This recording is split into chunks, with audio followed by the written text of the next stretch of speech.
ये देखो, फिर से शुरू हो गई। मैं तो परेशान हो गई हूँ इस लड़की से। क्या हुआ माँ, क्यों इतना गुस्सा कर रही हो? गुस्सा न करूं तो क्या करूं? हाँ, कब से आवाज लगा रही हूँ, लेकिन इन मैडम को एक बार में सुनाई कहाँ देता है। ओहो माँ, आप ही देखो ना, मैंने कितना सुंदर डिजाइन बनाया, बस इसी में ध्यान लगा था मेरा, शायद इसीलिए आपकी आवाज सुनाई नहीं दी होगी। अच्छा बताओ क्या काम है, मैं ये बाद में पूरा कर लूंगी। कुछ काम नहीं, खाने की थाली कब से लगा कर रखी है, अब महारानी को फुर्सत मिल गई हो तो चलकर खा लो। अच्छा खाना खाना है, अब आप शुरू करो, मैं बस 2 मिनट में आऊं। हाँ हाँ पता है तेरे 2 मिनट। इतना कहकर हिना की माँ सुमित्रा गुस्से में वहां से चली गई और फिर खाने की मेज पर। अरे क्या हो गया, इतने गुस्से में क्यों हो भाग्यवान? अब आप ही समझा लीजिए अपनी लाडली को, मेरी तो एक नहीं सुनती। हाँ तो क्या हो गया, तुम पे ही तो गई है। आपको मजाक सूझ रहा है? यहाँ मेरा दिमाग खराब हो रहा है, सारा दिन बस मेहंदी के डिजाइन बनाती रहती है और कोई काम ही नहीं है इसे। इसका मतलब वो सच में तुम पर ही गई है। तुम्हें भी तो मेहंदी लगाने का बड़ा शौक था ना इस उम्र में। हाँ, पर मैं घर का सारा कामकाज निपटाने के बाद ये सब करती थी। अरे ये तो खाना पीना भी छोड़कर बैठी है। सुमित्रा अपने पति सुरेश से हिना की शिकायतें कर ही रही थी कि तभी हिना वहां आ गई। क्या बनाया माँ? खुशबू तो बड़ी अच्छी आ रही है। मिल गई तुझे फुर्सत? हाँ माँ, देखो ना मेरा आज का डिजाइन, पापा देखिए ना कैसा है। सच में डिजाइन तो वाकई बढ़िया बनाया है लाडो। ये लाडो बोल बोल कर आपने ही इसका दिमाग खराब करके रखा है। मेरी जान को कितना काम है पता है, ती जा रही है, मगर ये लड़की मेरी बिल्कुल मदद नहीं करती। ओहो, आज सिर्फ खरी खोटी ही सुनाओगी या कुछ खाना भी मिलेगा भाग्यवान? सुरेश की बात सुनकर सुमित्रा की हंसी निकल गई और उसे हंसता देख सभी लोग हंसने लगे। हिना अपने माता पिता की अकेली संतान थी। हिना को बचपन से ही मेहंदी के नए नए डिजाइन बनाने का बड़ा शौक था। वो कागज पर रोज कुछ न कुछ नया बनाने की कोशिश करती और फिर उसे अपने या अपनी माँ के हाथों पर लगाती। हिना के कॉलेज की पढ़ाई भी अब पूरी हो गई थी, तो अब उसके लिए रिश्ते आने भी शुरू हो गए थे। अरे सुमित्रा कहाँ हो, जल्दी आओ। क्या हुआ जी? जरा इस फोटो को तो देखो, कैसा है लड़का? दिखने में तो बहुत ही बढ़िया है। हाँ, वो कानपुर वाले फूफा जी है ना, उन्होंने बताया इस लड़के के बारे में। अपनी हिना के लिए कैसा रहेगा? लड़का काम क्या करता है और परिवार में कौन कौन है? फूफा जी बता रहे थे कि कानपुर में इनका अपना कारखाना है, वहां ये अपना दोने पत्तल और डिस्पोजल वगैरह बनाते हैं। ये अच्छा पैसा कमा लेता है, फूफा जी की रिश्तेदारी में है। हाँ, पर उससे पहले ये फोटो एक बार हिना को तो दिखा दो, उसे लड़का पसंद आ जाए तभी बात आगे बढ़ानी चाहिए ना। अरे हाँ, ये भी सही कह रही हो। लाडो, ओ लाडो, अरे कहाँ है बिटिया? सुरेश ने फौरन जाकर कमल की फोटो हिना को दिखाई तो हिना को भी कमल पसंद आ गया। उधर कमल को भी हिना पहली ही नजर में भाग गई और इस तरह से कुछ ही दिनों में कमल और हिना की शादी खूब धूमधाम से हो गई। शादी के बाद कमल और हिना अपनी गृहस्थी में बहुत खुश थे। फिर एक शाम। ये क्या लिख रही हो हिना? लिख नहीं रही हूँ, मेहंदी का डिजाइन बना रही हूँ। अच्छा, पर कागज पर क्यों? प्रैक्टिस तो रोज ही करनी होती है ना, तो इसीलिए कागज पर डिजाइन बनाती हूँ। अच्छा, अब जरा दिखाओ तो सही। अरे वाह, ये डिजाइन क्या सच में तुमने बनाया है? हाँ अच्छा है ना, अब मैंने और भी बनाकर रखे हैं, रुकिए मैं भी लेकर आती हूँ। हिना ने अपने बनाए सारे डिजाइन्स कमल को दिखाए, जो कमल को बहुत पसंद आए और उसने हिना की खूब तारीफ की। सब कुछ अच्छा चल रहा था और ऐसे ही हंसी खुशी दिन बीत रहे थे। लेकिन फिर एक सुबह। हेलो, क्या हुआ राठी जी, इतनी सुबह सुबह फोन क्यों किया? सर आप जल्दी से आ जाइए, गजब हो गया, अपनी फैक्ट्री में आग लग गई है सर, सब कुछ जल गया सर, कुछ भी नहीं बचा सर, जल्दी आ जाइए आप। फोन पर अपने मैनेजर की बात सुनकर कमल के पैरों तले जमीन खिसक गई। फैक्ट्री पहुंचा तो देखा वाकई फैक्ट्री पूरी तरह से जल रही थी। तभी एक जलती हुई बड़ी सी लकड़ी कमल पर आ गिरी, जिसकी वजह से वो बुरी तरह झुलस गया। उसे फौरन अस्पताल पहुंचाया गया और यहाँ से सब कुछ बदल गया। फैक्ट्री के काम को बढ़ाने के लिए कमल ने हाल ही में कई सारी नई मशीनें लोन पर खरीदी थी। मशीनें तो नहीं बची, लेकिन लोन चुकाने के चक्कर में पहले कमल की गाड़ी बिकी और फिर घर। मजबूर होकर कमल और हिना अब किराए के मकान में रहने लगे थे। फिलहाल कमल की हालत ऐसी नहीं थी कि वो कोई और काम कर सके। ऐसे में हिना ने घर चलाने का जिम्मा उठाया और वो घर घर जाकर औरतों के हाथों पर मेहंदी लगाने लगी। हालांकि इस काम से उसे बहुत कम पैसे ही मिल पा रहे थे, लेकिन हिना फिर भी पूरी मेहनत कर रही थी। क्या से क्या हो गया ना हिना, मैं किसी काम का नहीं रहा, हम बर्बाद हो गए। मैंने कहा था तुम्हें रानी बनाकर रखूंगा, मगर मेरे रहते हुए भी तुम्हें कितना संघर्ष करना पड़ रहा है। ऐसा क्यों कह रहे हैं आप बिल्कुल चिंता मत कीजिए, देखना धीरे धीरे सब ठीक हो जाएगा। हिना चाहती थी कि वो अपना एक पार्लर खोले, लेकिन फिलहाल ये मुमकिन नहीं था। मेहंदी लगाने का काम भी सीजन पर ही मिल पाता था, तो अब दिक्कत खाने पीने की भी होने लगी। ऐसे में हिना ने एक सेठ के घर मेड का काम करना शुरू कर दिया। और फिर एक दिन, सुन, तुझे कोई मेहंदी वाली पता है क्या? क्यों मैडम? अरे वो तीज आ रही है ना, तो मेहंदी लगवानी थी। हाँ, बाहर इतनी गर्मी है, अब ऐसे में कौन बाहर जाए, तो घर पर ही आकर कोई लगा दे तो बढ़िया रहेगा। अब हाँ मैडम, मैं बहुत अच्छी मेहंदी लगाती हूँ, आप मुझसे लगवा लो। ना ना ना, अगर खराब कर दी तो? तीज की पार्टी है मेरे यहाँ, मेहंदी तो बढ़िया ही लगवानी है मुझे। मैडम आप बिल्कुल चिंता मत कीजिए, और रुकिए, मैं अभी आपको कागज पर मेहंदी का डिजाइन बनाकर दिखाती हूँ, फिर आगे आप ही तय करना। इतना कहकर हिना ने फौरन एक कागज लिया और कुछ ही देर में उस पर एक बहुत ही सुंदर मेहंदी का डिजाइन बना दिया। और फिर, अरे वाह, ये तो सच में बहुत सुंदर है, बिल्कुल नया और बहुत ही खूबसूरत डिजाइन है। अब तू ये डिजाइन मेरे हाथ पर भी सेम टू सेम लगा देगी ना? हाँ मैडम, आप मुझ पर विश्वास कीजिए, मैं बचपन से ये करती आई हूँ। उस दिन हिना ने पूरे मन से अपनी मालकिन के दोनों हाथों पर मेहंदी लगाई। हिना ने जो डिजाइन बनाया था वो एकदम नया था और सुंदर भी। फिर अगले दिन, नमस्ते साहब, वो आपको कुछ? हाँ, मैं तुम्हारा ही इंतजार कर रहा था। ये कल शिवानी के हाथों पर तुम ही ने मेहंदी लगाई थी ना? जी साहब, मैंने ही लगाई थी। अब कोई गलती हो गई क्या मुझसे?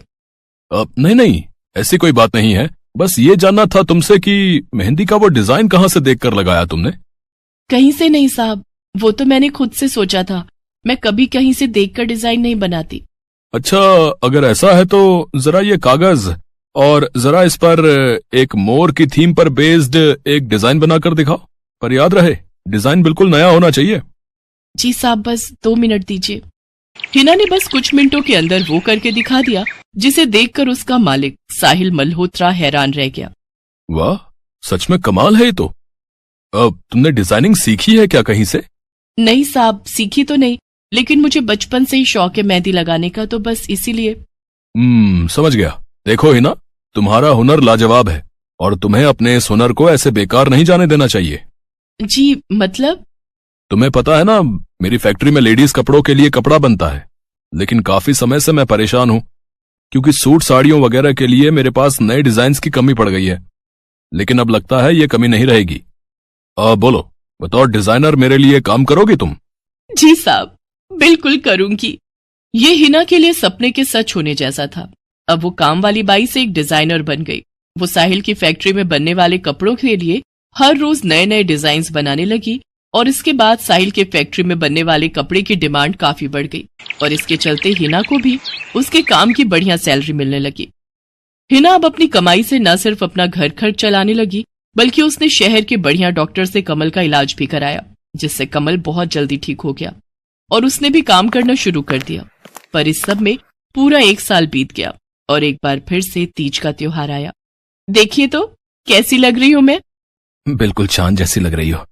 हिना ने नई हरे रंग की साड़ी पहनी हुई थी, जो उसने खुद डिजाइन की थी, और वाकई वो उसमें बहुत ही सुंदर लग रही थी।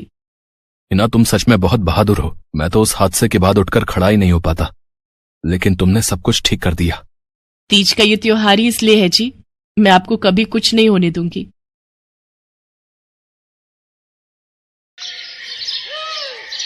मीरा, ओ मीरा, चल तो जल्दी से आटा गूंथ दे, मैं फटाफट रोटियां सेक दूंगी। नहीं माँ, मैं नहीं गूंथ पाऊंगी, मैंने मेहंदी लगा ली है हाथ पर।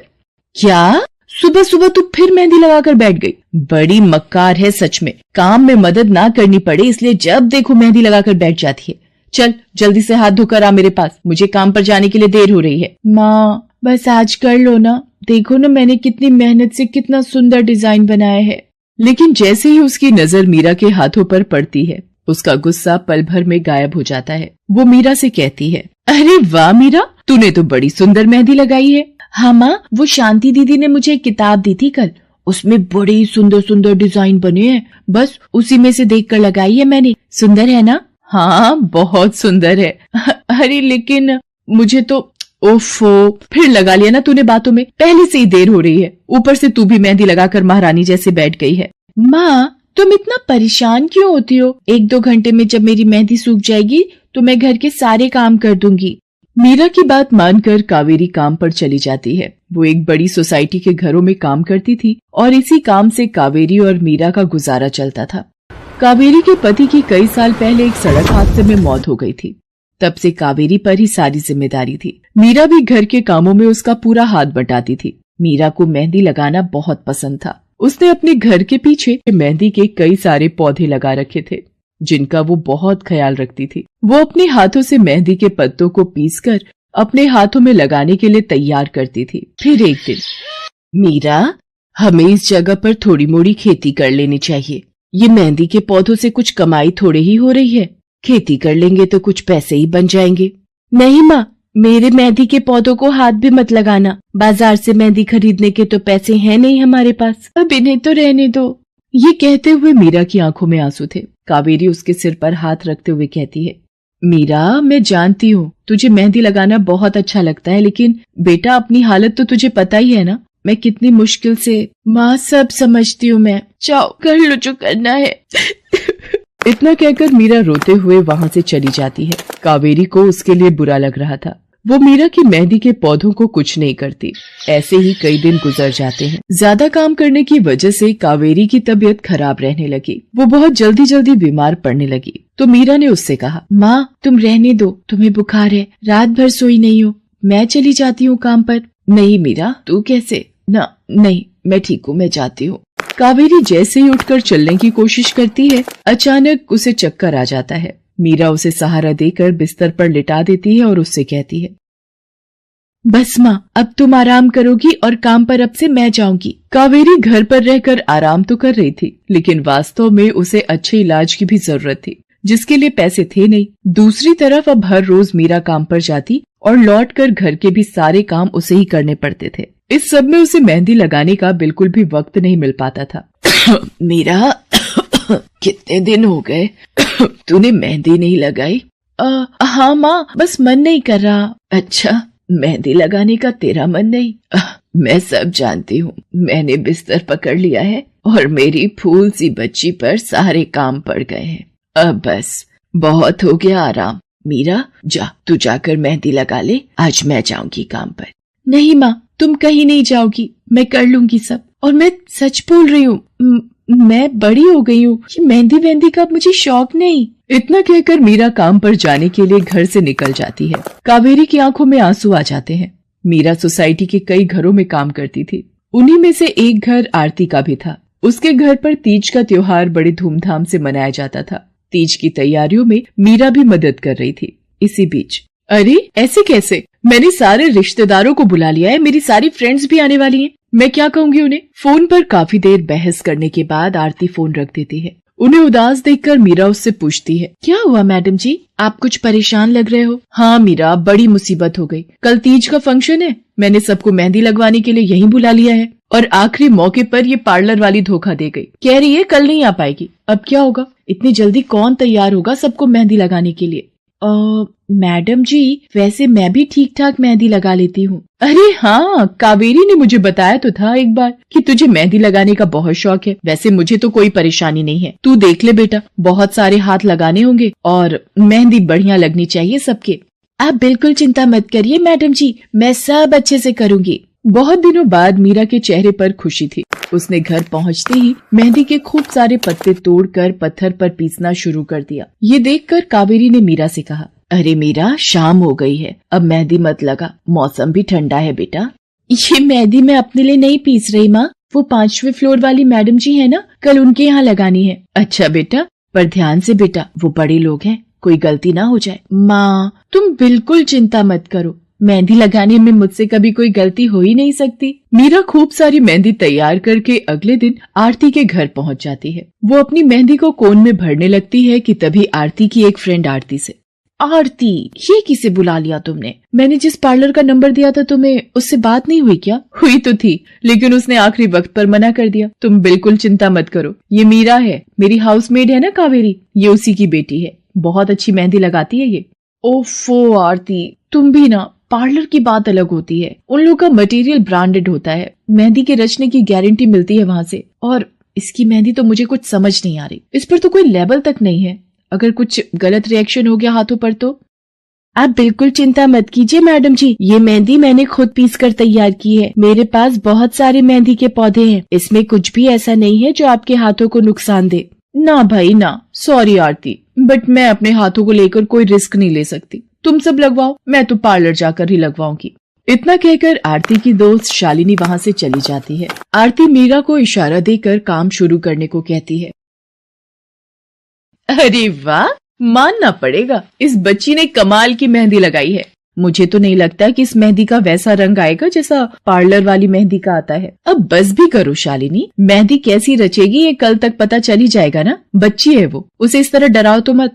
अरे मुझे क्या, मेरे हाथ कौन सा खराब होने वाले हैं, तुम ही लोग लगवाओ और तुम ही भुगतना। शालिनी गुस्से में वहाँ से चली जाती है। उसे पूरा यकीन था कि मीरा की मेहंदी रचेगी नहीं, साथ ही हाथों पर उसका गलत रिएक्शन भी हो सकता है, लेकिन जो हुआ वो इससे बिल्कुल अलग था। अगले दिन मीरा के घर पर। अरे मैडम जी, आप यहाँ? आपने तो आज काम पर आने के लिए मना किया था ना, मैं इसीलिए नहीं आई। हाँ, कल तुम कितना थक गई थी, इसीलिए मैंने आने को मना किया। मैं यहाँ तुम्हें काम पर बुलाने नहीं बल्कि किसी और काम से आई हूँ। अंदर नहीं बुलाओगी? अरे माफ कीजिएगा मैडम जी, आइए अंदर आइए। आरती को देखकर कावेरी भी बिस्तर से उठकर खड़ी हो जाती है। आरती के साथ उसकी दोस्त शालिनी भी थी। मीरा उन दोनों को पानी देते हुए कहती है, ये लीजिए मैडम जी, मेहंदी तो ठीक से रची ना मैडम जी? ये तुम्हें मैं नहीं शालिनी बताएगी। फिर शालिनी अपने हाथ मीरा की तरफ बढ़ा देती है। उसके हाथों पर कई जगह छाले पड़े हुए थे। ये देखकर मीरा उससे कहती है, अरे ये क्या हुआ मैडम जी? मैंने तुमसे मेहंदी नहीं लगवाई, उल्टा तुम्हारा अपमान करती रही, उसी की सजा मिली है मुझे। मैंने सबसे महंगे वाले पार्लर में जाकर मेहंदी लगवाई। मैंने उनसे जोर देकर कहा कि मेहंदी का रंग बहुत बढ़िया आना चाहिए। इस चक्कर में उन्होंने पता नहीं क्या क्या मिला दिया मेहंदी में, और मेरे हाथों का ये हाल हो गया। और दूसरी तरफ तुम्हारी मेहंदी, जिसने भी लगवाई उसके हाथों की रंगत ही अलग है। देखो आरती के हाथ देखो जरा। आरती ने अपने हाथ आगे बढ़ा दिए, जिन पर मीरा के हाथों से लगी मेहंदी का बहुत ही अच्छा रंग चढ़ा था। फिर आरती कावेरी के पास जाकर उससे बोली, बस कावेरी, ये झाड़ू पोछा और बर्तन बहुत करवा लिए तुमने मीरा से, ये अब वो करेगी जो इसे करना चाहिए। जी क्या मतलब मैडम जी? ये अब मेहंदी लगाएगी सबके हाथों पर। हमारी एक दोस्त का अपना ब्यूटी पार्लर है, उसे मीरा का काम और उसकी मेहंदी की क्वालिटी बहुत अच्छी लगी। वो मीरा को अपने यहाँ काम देना चाहती है, अच्छे पैसे भी देगी वो मीरा को, और तो और वहाँ रहकर मीरा पार्लर के दूसरे काम भी सीख पाएगी। आरती की बात सुनकर कावेरी की आंखों में आंसू आ जाते हैं। वो हाथ जोड़कर आरती का शुक्रिया अदा करती है। मीरा भी बहुत खुश थी। अब न सिर्फ वो अपना मेहंदी लगाने का शौक पूरा कर सकती थी, बल्कि अच्छे पैसे कमाकर अपनी माँ का इलाज भी करवा सकती थी। एक समय की बात है, केशवपुर नामक गांव में सरला नाम की एक बूढ़ी विधवा औरत अपने बेटा बहू के साथ रहती थी। सरला की बहू जया स्वभाव से बहुत बुरी थी। वो रोजाना सरला से बात बात पर लड़ती रहती थी। सरला का पति किशन शहर में मजदूरी करता था, इसलिए वो कभी कभी ही गांव आ पाता था। किशन शहर से घर खर्चे के लिए पैसे भेजता तो 2 लिफाफे भेजता, एक अपनी माँ के नाम और एक अपनी पत्नी के नाम। पर जया सरला के पैसे भी अपने पास ही रख लेती थी। ऐसे ही एक दिन, ये सरला देवी और जया जी के नाम के मनी ऑर्डर हैं। लाओ भैया, जल्दी से मुझे दे दो। ये सरला देवी के हस्ताक्षर करके ही उन्हें मिलेगा। माँ जी आराम कर रही हैं, लाओ मैं अंगूठा लगवा कर लाती हूँ। ए बुढ़िया, जल्दी से इस कागज पर अंगूठा लगा दे। भैया मनी ऑर्डर मुझे दे दो। जया सारे पैसे अपने पास रख लेती है और अपने और बेटे बिट्टू के लिए खाने पीने की चीजें खरीद लाती है। माँ बहुत भूख लगी है। ये देख मैं तेरे लिए कितने सारे पकवान लाई हूँ, पूड़ी, छोले, समोसे, कचौड़ी। चल हम दोनों मिलकर खाते हैं, मजा आ जाएगा। जया बहू, बहुत भूख लगी है, सुबह से कुछ भी नहीं खाया है। अगर थोड़ा सा कुछ खाने को मिल जाता तो। पता नहीं इस बुढ़िया को कितनी भूख लगती है, जब देखो हम माँ बेटे के खाने पर नजर लगाती रहती है। ये ले पकड़, आधी कचौड़ी दे रही हूँ, अब रात तक कुछ खाने को नहीं मिलेगा। और तुझे तो मैंने बोला था कि कपड़े धो देना, तेरे से अभी तक कपड़े नहीं धुले। ये कचौड़ी खाकर चुपचाप सारे कपड़े धो देना, नहीं तो मुझसे बुरा कोई नहीं होगा। बेचारी सरला कचौड़ी का एक टुकड़ा खाकर भला क्या पेट भरती। वो फिर से दोबारा काम पर लग जाती है। एक दिन किशन शहर से वापस आने वाला था। जया को पता था कि जब किशन सरला से पूछेगा कि वो उसे पैसे बराबर भेजता है तो उसे मिलते हैं या नहीं। ये बात सोचकर जया थोड़ा घबरा जाती है और वो सरला से कहती है, ओ बुढ़िया, अगर तूने अपने बेटे से कहा कि तुझे उसके भेजे हुए पैसे नहीं मिलते तो मुझसे बुरा कोई नहीं होगा। वो तो एक दिन रहकर चले जाएंगे, उसके बाद जो मैं तेरा हाल करूंगी ना, फिर तू देखती रह जाएगी। इसलिए अपने बेटे के सामने दुखड़े रोने की कोशिश मत करना। नहीं बहू, मैं किशन को कुछ नहीं कहूंगी। माँ, मैंने तुम्हें पैसे भेजे थे, वो तुम्हें मिल गए थे ना? अरे आप बिना कैसी बातें करते हो? माँ जी को मैं बराबर से पैसे देती रहती हूँ। माँ जी, ये लो गरम गरम पनीर के पकौड़े, आप भी खाओ। किशन 2 दिन रहकर शहर वापस चला जाता है। जया फिर से अपने रूप में आ जाती है। दिन भर सरला काम करके एक दिन चक्की से आटा पिसवा कर लौट रही थी कि अचानक उसे चक्कर आ जाते हैं। रिक्शा में जाती एक लड़की देख लेती है। भैया, इन्हें उठाने में मेरी मदद करो, बेचारी पता नहीं कौन है। सुमन, ये तेरे साथ कौन है? ये रास्ते में बेहोश हो गई थी, मैं इन्हें घर ले आई, लगता है इन्हें होश आ गया है। अब कैसा लग रहा है आपको? मैं ठीक हूँ बेटी, तुम्हारा बहुत बहुत शुक्रिया बेटी। माँ जी, आप इतनी भारी आटे की बोरी अकेले ही उठा कर ले जा रही थी, आपके बच्चे या कोई?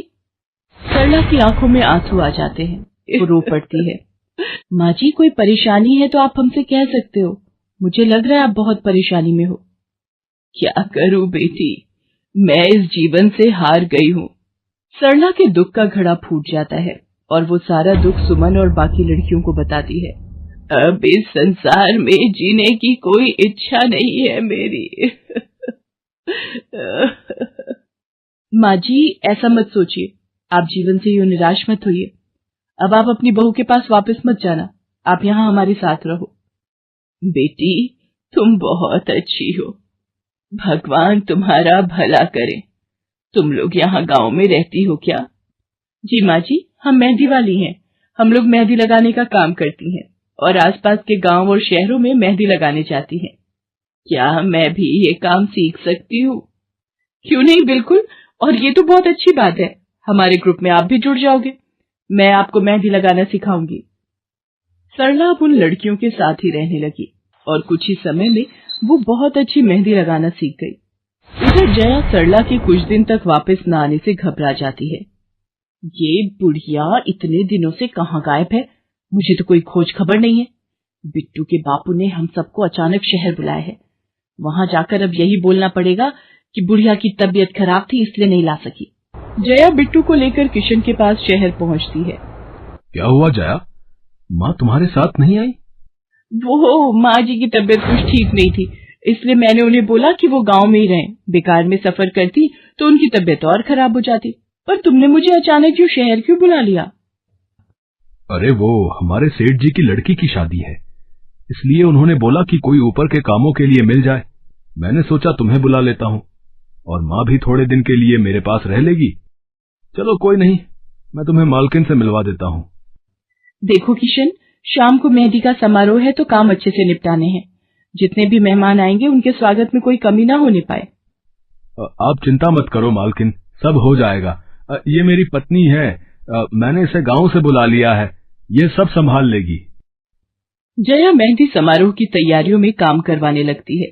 सब मेहमान आने लगते हैं। रिचा, मेहंदी वाली अभी तक नहीं आई, कितने बजे का टाइम दिया था? मम्मी, मेरी उनसे बात हो गई है, बस कुछ ही देर में आती होंगी। लो वो आ गई।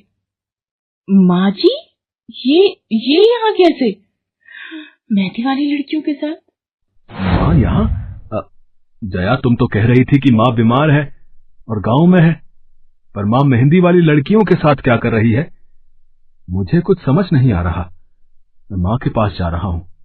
माँ, तुम यहाँ इन सबके साथ? किशन बेटा, आप मेरे साथ इधर आइए, मैं आपको सब बताती हूँ। ये लड़की इनको सब कुछ बता देगी। शायद आप नहीं जानते हैं, आपकी पत्नी ने आपकी माँ पर बहुत जुल्म किए हैं, इसीलिए ये बेचारी अपना घर छोड़कर हमारे साथ रहने को मजबूर थी। सुमन किशन को सारी सच्चाई बताती है। सरला की आंखों में आंसू आ जाते। किशन सबके साथ जब घर आ जाता है। जया, तुम्हें शर्म आनी चाहिए, तुमने मेरी माँ के साथ इतना बुरा व्यवहार किया। तुम्हारी वजह से मेरी माँ दर दर भटक रही है। अब तुम मेरे साथ एक पल भी नहीं रहोगी। बिट्टू को मैं पाल लूंगा। अभी के अभी अपने मायके निकल जाओ। ऐसा मत कहो, मैं आप लोगों के बिना कैसे रहूंगी। मुझे माफ कर दो, मुझे माफ कर दो, मेरे से गलती हो गई। माँ जी मुझे माफ कर दो। किशन बेटा, मैं किसी से भी नाराज नहीं हूँ। जया बहू को माफ कर दे। गलती इंसान से ही होती है बेटा। मैंने जया बहू को माफ कर दिया। किशन जी आप चिंता मत कीजिए, आपकी माँ जी अब हमारे साथ ही काम करेंगी। उस दिन के बाद जया ने अपना व्यवहार बदल लिया। सरला ने मेहंदी लगाना नहीं छोड़ा। वो अपनी मेहंदी लगाने के काम को करती रही। जया को अपनी गलती का एहसास हो गया था। अब वो भी सरला की बहुत देखभाल करती थी। संध्या की बुआ जो कि दिल्ली में रहती थी, वो उसके लिए एक अच्छे घर का रिश्ता लेकर आई थी। देखो भैया, मेरी इतनी जान पहचान तो नहीं है लड़के वालों से, पर इतना जानती हूँ अड़ोस पड़ोस में कहीं पूछोगे तो लोग अच्छा घर ही बताएंगे। ठीक है सुमन, अगर तुम कहती हो तो लड़के वालों को एक बार बुला लेते हैं। अब संध्या भी लड़के को देख लेगी। संध्या की बुआ लड़के वालों से अपने तरीके से बात कर लेती है और कुछ दिनों बाद संध्या की शादी विपुल नाम के लड़के से हो जाती है। पता नहीं इस काम वाली को छुट्टी लेकर गांव अभी जाना था। उसे पता था शादी वाला घर है, नई नवेली दुल्हन आएगी तो घर में 100 काम होंगे, फिर भी बिना बताए गांव निकल गई। अब मैं दूसरी काम वाली इतनी जल्दी कहाँ से ढूंढूंगी। राजेश्वरी, एक प्याली चाय दे दो तो बड़ी मेहरबानी होगी। सुबह से एक प्याली चाय भी नहीं मिली है। तुम्हें तो जब देखो चाय पीने की पड़ी रहती है। पता भी है एक बर्तन नहीं है धुला हुआ जिसमें तुम्हारी चाय बना दूं। ढेरों बर्तन रसोई में पड़े हैं झूठे। माँ मैं कॉलेज जा रही हूँ, तुम मुझे ये मत कहना कि मैं छुट्टी कर लूं और तुम्हारे साथ घर का काम करवाऊं। मेरा आज बहुत बड़ा प्रोजेक्ट सबमिट होना है, इसलिए मैं तो कोई काम नहीं कर सकती। ये लो, अब इसे भी अभी कॉलेज जाना था। अब मैं क्या करूं, कुछ समझ नहीं आ रहा। संध्या की सास राजेश्वरी अभी काम वाली को लेकर परेशान हो ही रही थी। तभी संध्या राजेश्वरी की सारी बातें सुन लेती है और रसोई में जाकर बर्तन धोने लगती है। अरे संध्या बहू, तुम ये रसोई में क्या कर रही हो? हटो हटो हटो, ये झूठे बर्तन तुमसे थोड़ी करवाऊंगी। अभी तुम्हारे हाथों की मेहंदी भी नहीं उतरी। माँ जी आप परेशान मत हो, मैं थोड़ी देर में ही सारा काम निपटा दूंगी। आप अकेले इतना काम नहीं कर पाओ। ठीक है, अगर तुम कहती हो तो मैं कोई और काम कर लेती हूँ। माँ पड़ोस में किसी से पता करो, शायद कोई और काम वाली मिल जाए। मैंने पूछा था पर अभी किसी भी काम वाली के पास समय नहीं है। पुलकित काम पर चला जाता है। संध्या सारे घर का काम करती है। अब तो रोजाना ही ऐसा होने लगा। काम वाली तो थी नहीं। संध्या की ननद पूजा सुबह होते ही कॉलेज निकल जाती और सास पैरों में दर्द के बहाने बिस्तर पर आराम करती। संध्या तो मानो घर के कामों में ही उलझ गई। एक शाम, माँ तुम बिल्कुल सही बहू ढूंढ कर लाई हो। बेचारी गरीब घर की है, इसलिए चुपचाप संस्कारी बहू की तरह घर के काम कर लेती है। अगर कोई पैसे वाले घर की लड़की बहू बनाकर ले आती तो वो पूरे घर को अपने इशारों पर नचाती और तुम और मैं बस बर्तन घिसते रह जाते। तभी तो मैंने इसकी बुआ को शादी के लिए हाँ कह दिया था। मुझे पता है ये गरीब घर की लड़कियां बड़ी सीधी सादी बहुएं साबित होती हैं। अब काम वाली गांव भाग गई। सोच ये ना होती तो कौन काम करता। राजेश्वरी, तुम दोनों माँ बेटी को तो संध्या बहू का शुक्रगुजार होना चाहिए। बेचारी ने आते से ही पूरा घर संभाल लिया। ऐसे ही दिन बीत रहे थे। संध्या सभी घर वालों की देखभाल का पूरा ध्यान रखती थी। एक दिन, क्या हुआ पुलकित बेटा, तुम इतने परेशान क्यों हो? और आज तुम ऑफिस भी नहीं गए? पापा मेरी नौकरी छूट गई है। कंपनी घाटे में चल रही थी, इसलिए उन्होंने मेरे जैसे बहुत से वर्कर्स को अचानक निकाल दिया। दिमाग खराब हो रहा है, गाड़ी की किश्त भरनी है, घर का लोन भी पूरा नहीं हुआ है। घर का खर्चा अब सब कुछ कैसे होगा, कुछ समझ में नहीं आ रहा है। पुलकित बेटा चिंता मत कर, अब कोई ना कोई रास्ता निकल आएगा। ज्यादा होगा तो कुछ दिनों के लिए मैं कोई काम कर लूंगा। पापा मेरे होते हुए आप काम नहीं करोगे, मैं कुछ सोचता हूँ। पुलकित दूसरी नौकरी को लेकर परेशान था। उसे कोई काम नहीं मिल रहा था। घर में पैसों की तंगी भी शुरू हो गई। पुलकित ने अपनी गाड़ी बेच दी। घर के लोन को लेकर वो परेशान था। 15,000 रुपए की किश्त उसे भरनी थी। तभी, भैया मेरे कॉलेज की फीस इस बार बहुत लेट हो गई है। मेरा आखिरी साल है, अगले महीने की 5 तारीख तक 12,000 रुपए फीस के भरने हैं। मैं कुछ इंतजाम करता हूँ। ऐसे खाली हाथ पर हाथ रखकर मैं नहीं बैठ सकती, मुझे कुछ सोचना होगा। पता नहीं, हो सकता है किरण ने बात कर ली होगी, पूछती हूँ। हेलो किरण, मैं संध्या बोल रही हूँ। तूने बात की फिर? पार्लर में जगह खाली है क्या? हाँ मैंने बात कर ली है। 12,000 रुपए महीना देंगी रविता मैम। बोल, तू हाँ बोलती है तो मैं बात कर लेती हूँ। ठीक है, तू हाँ बोल दे, कम से कम कुछ तो पैसे आ जाएंगे। संध्या पुलकित से पार्लर में मेहंदी लगाने की नौकरी की बात करती है।